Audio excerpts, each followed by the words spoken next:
आज हम आपको लेके जाने वाले हैं मध्य प्रदेश के छिंदवाड़ा जिले में स्थित बादल भोई जनजाति संग्रहालय में। बादल भोई जनजाति संग्रहालय जिसकी स्थापना 1954 में हुई थी और उसके बाद 1997 में इसका नाम चेंज करके बादल भोई जनजाति संग्रहालय कर दिया गया। इसका रीनोवेशन किया गया है और नवंबर 2024 में इसका फिर से उद्घाटन किया गया। आप देख रहे हैं कि बाहर से ये कितना सुंदर दिखाई दे रहा है और अंदर भी ये इतना ही सुंदर होने वाला है। चलिए देखते हैं कि अंदर इसकी क्या खूबसूरती होगी। मुझे तो बहुत एक्साइटमेंट हो रहा है। ये हैं स्वतंत्रता सेनानी अमर शहीद बादल भोई, जिनका जन्म 1845 में छिंदवाड़ा जिले के परासिया तहसील के ग्राम डुंगरिया तीतरा में हुआ था। ये कल्याण सिंह भोई और श्रीमती विमला भोई की इकलौती संतान थे। सेनानी श्री विश्वनाथ सालवेकर के नेतृत्व में 21 अगस्त 1930 को रामाकोना के जंगल का कानून तोड़ा था। इस पर अंग्रेज सरकार ने बादल भोई को महाराष्ट्र जेल में रखा। यहाँ पर 1940 में जहर के कारण उनकी मृत्यु हो गई। स्वतंत्रता संग्राम में उनके योगदान को रेखांकित करने के उद्देश्य से राज्य शासन द्वारा छिंदवाड़ा स्थित संग्रहालय का नामकरण श्री बादल भोई राज्य आदिवासी संग्रहालय रखा गया है। यहाँ पर आदिवासी संस्कृति की विविधता को दर्शाने वाले विभिन्न नृत्य के बारे में दर्शाया गया है। आप देख रहे हैं ये सभी जो मूर्तियाँ दिखाई दे रही है, ये आदिवासियों की संस्कृति का प्रतीक है कि वो किस तरह चिराग जलाते थे, उनकी चिराग बरनी किस तरह की होती थी। ये उनके बर्तन आपको दिखाई देंगे, वो किस तरह थाली यूज़ करते थे और उनके ढक्कन कैसे होते थे, उनकी बरनियाँ कैसी होती थी। भोपाल के जनजातीय अनुसंधान संगठन के प्रमुख के निर्देश अनुसार संग्रहालय 14 कमरों, 3 गैलरी और 2 खुली गैलरी में विभाजित है।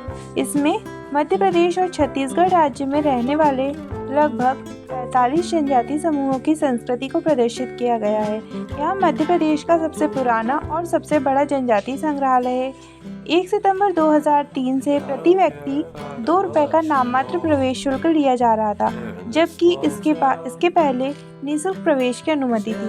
प्रतिदिन 200 से 250 पर्यटक इस जनजातीय संग्रहालय का दौरा करते हैं, जो संग्रहालय की उपयोगिता और आकर्षक को दर्शाता है। यह जनजातीय संग्रहालय समुदाय से संबंधित है, प्राचीन और दुर्लभ वस्तुओं का एक खजाना है। यहाँ जनजातीय जीवन से जुड़ी वस्तुएं जैसे घर, कपड़े, आभूषण, हथियार, कृषि उपकरण, कला, संगीत, नृत्य, उत्सव, उनके पूज्य देवता, धार्मिक गतिविधियाँ, जड़ी बूटियाँ आदि देखी जा सकती है। संग्रहालय जन समुदाय की समृद्ध परंपरा और प्राचीन संस्कृति पर प्रकाश डालता है। जिले की प्रमुख जनजातियाँ जैसे गोंड और बेगा के पारिवारिक जीवन शैली का संग्रहालय में दर्शाया जाता है। इसमें यह भी दिखाया गया कि कैसे अगरिया जनजाति लोहे को ढालती थी। पतालकोट की देहिया कृषि प्रणाली की तस्वीरें आदि जो पर्यटकों को आकर्षित करती हैं और जीवन प्रतीत होती हैं। संग्रहालय जिले की जनजातियों के बारे में जानकारी और संग्रह का एक अद्वितीय केंद्र। भारिया जनजाति का दूल्हा प्रदर्शित किया गया है। उनके द्वारा पहने जाने वाले आभूषण और उनके द्वारा मनाए जाने वाले त्योहारों को बहुत ही अच्छे ढंग से यहाँ पर प्रदर्शित किया गया है। उनके द्वारा उपयोग किए जाने वाले बटुआ, पर्स, थैलियाँ, ये सभी भी यहाँ पर दिखाई गई है। इसके बाद यहाँ पे ये भी बताया गया कि कैसे अगरिया जनजाति लोहा बनाती थी, लोहे का निष्कर्षण की पुरानी टेक्निक है वो यहाँ पर बताई गई है। और ये बनाया गया है गिन्नौरगढ़ का किला, जो बहुत ही शानदार तरीके से बनाया गया है। गिन्नौरगढ़ के राजा गोंड शाह अपनी 7 रानियों के साथ यहाँ रहते थे। इनमें से कमलावती प्रमुख थी, जिनके नाम पर रानी कमलावती रेलवे स्टेशन का नाम रखा गया है। यह किला चारों तरफ से घने जंगलों से घिरा हुआ है, जो रातापानी सेंचुरी में आता है। बीच में अशरफी की पहाड़ी के नाम से एक पहाड़ी भी है। इतिहासकार बताते हैं कि किले को बनाने के लिए एक अन्य स्थान से मिट्टी मंगाई गई थी। मिट्टी की डलियां लाने वाले प्रत्येक मजदूर को एक अशरफी दी जाती थी। किले का निर्माण विंध्याचल की पहाड़ियों के मध्य समुद्री सतह से 1975 फीट ऊंचाई पर किया गया है। प्रकृति की गोद में बसे और हरियाली से घिरे इस किले की संरचना बहुत ही अद्भुत है। 3696 फीट लंबे और 874 चौड़े इलाके में फैले इस किले की विशालता देखने योग्य है। आदिवासी संस्कृति की विविधता आपको इस संग्रहालय में देखने को मिलेगी।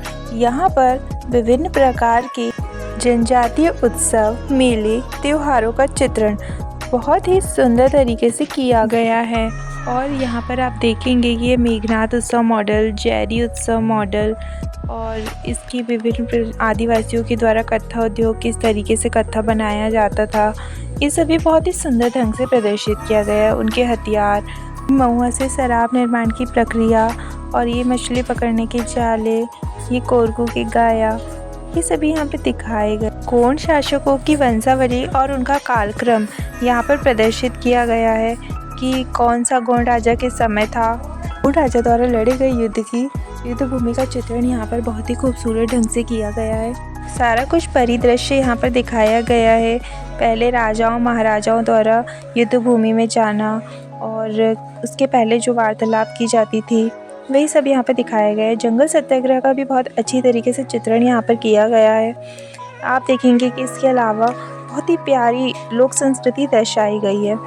बंजारी ढाल का जंगल सत्याग्रह, चाउर हलवा, इन सभी के बारे में यहाँ पर बताया गया है। मारवा निमाड़ के जननायक टांटिया भील जन सेवा के लिए सदैव जन समर्पित देशभक्त रहे हैं। जाबाज योद्धा और देशभक्त के अंग्रेजों के अत्याचार से गरीबों और शोषितों को मुक्त कराने के लिए सतत संघर्ष किया।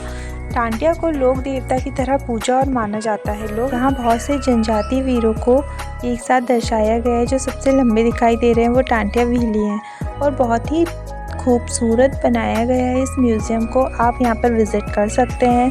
गोंड फैमिली का कल्चर एकदम रियल पिक्चराइज किया गया है जो देखने में बिल्कुल रियल लगता है। ऐसा लगता है ये रियल ही होगा। और ये यहाँ पर उनकी कंघियाँ दिखाई गई है और ये गोंड कल्चर में कैसे रस्सियाँ होती थी पहले और अभी किस तरह की रस्सियाँ हैं। सभी चेंजेस जो हो गए हैं वो सभी आपको दिखाई देगा। बिल्कुल सब कुछ रियल सा लगेगा आपको यहाँ विज़िट करके। 5 रुपये में फुल पैसा वसूल म्यूज़ियम हमने विज़िट किया और बहुत सारी पिक्चर्स यहाँ पे क्लिक की। और अब हम जाने वाले हैं अपने घर क्योंकि हम अपना म्यूज़ियम पूरा घूम चुके हैं और आपको भी बताएंगे कि ज़रूर आइए आदिवासी म्यूज़ियम और आप देखेंगे कि आपको आदिवासी कल्चर के बारे में यहाँ पर बहुत कुछ पता चलेगा। आपका नॉलेज इंक्रीज़ होगा। यहाँ पे डिफरेंट फेस मास्क बनाए गए हैं जिनके साथ हमने क्लिक की बहुत सारी पिक्चर्स और किया बहुत सारा इंजॉय। अब टाइम हो चुका है, हमने पूरा म्यूज़ियम घूम लिया है और अब हम जा रहे हैं अपने घर। आदिवासियों की संस्कृति के बारे में अगर आप जानना चाहते हैं तो छिंदवाड़ा स्थित आदिवासी संग्रहालय ज़रूर आएँ और यहाँ पर विज़िट करें। और ऐसे ही इंटरेस्टिंग वीडियोस के लिए हमारे चैनल के साथ जुड़े रहें और हमें सब्सक्राइब करना ना भूलें। बाय बाय, मिलते हैं अपने नेक्स्ट ब्लॉग में।